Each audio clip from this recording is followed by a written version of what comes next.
Hello YouTube! Today I'm demonstrating my latest and most powerful machine from my Steam workshop, the Instant Win Machine.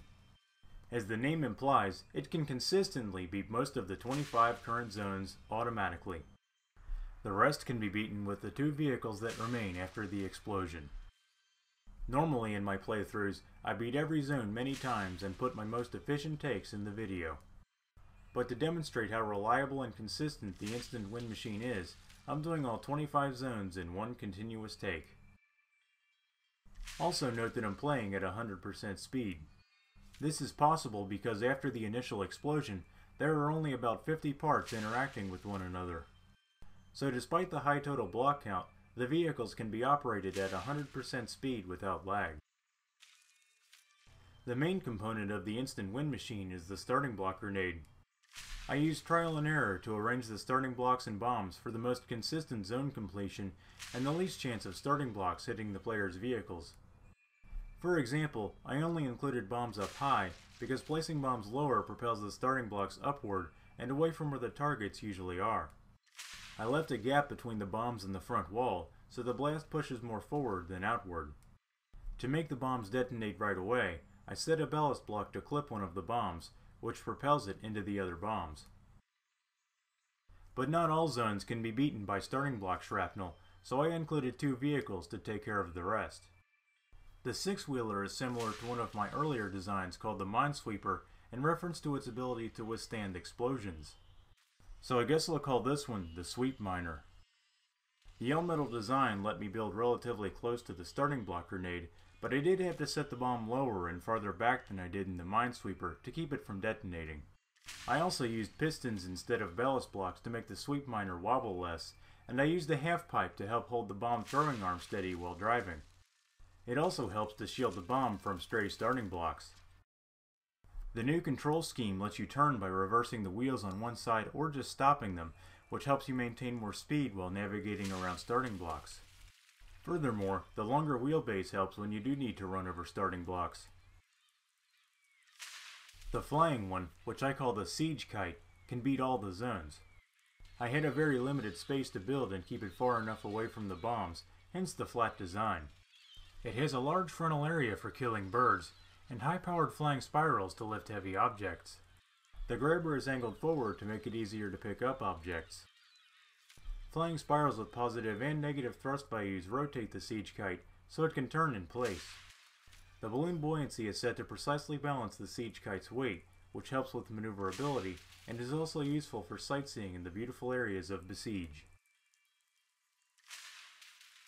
While I was testing this, I noticed something interesting. Even though the Ypsilon-styled castles look similar, they don't follow the same physics. The high-speed starting blocks for my machine can break the castles in the sandbox in Zone 11, but not the ones in Zones 8 and 15. As I experimented with the castles in Zones 8 and 15, I got starting blocks and even drills to embed themselves in the walls of those castles, yet they still didn't take damage. Although all 4 castles in Zones 8, 11, 15, and the sandbox are supposed to be impervious to everything but bombs, it seems that's only true of 2 of them. For some reason I couldn't fix the camera this time, so you'll see what it looks like when the camera follows the center of mass. I wish I could mow the lawn that fast in real life.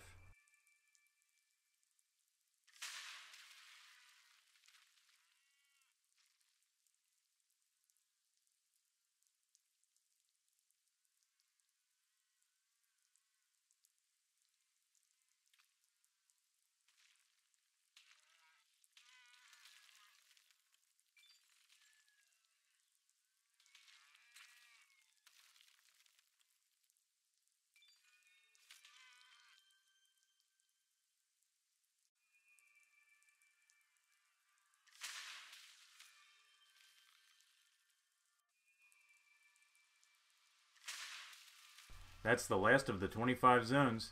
It's a short game with the Instant Win Machine. It was ever so fast, the game didn't even know to take down the text explaining the zone. If you're less lucky than I was and have to take down 2 freighters with the Siege Kite, you can take down the second with the downward flying spirals.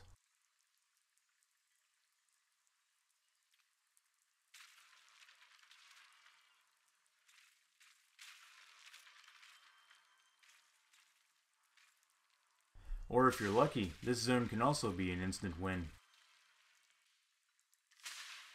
It's nice to be able to win this fast, but those starting blocks sure make a mess. People start pollution. People can stop it. Anyway, I'll end this video with some sandbox footage. In this clip, you can see how to make a jump with the sweep miner while keeping the bomb intact. You can also see the Siege Kite parked in midair. The first time you fly the Siege Kite, you might find the vertical controls a bit touchy and overpowered. I gave it strong upward and downward thrust so it could land hard on targets, and so it could do this.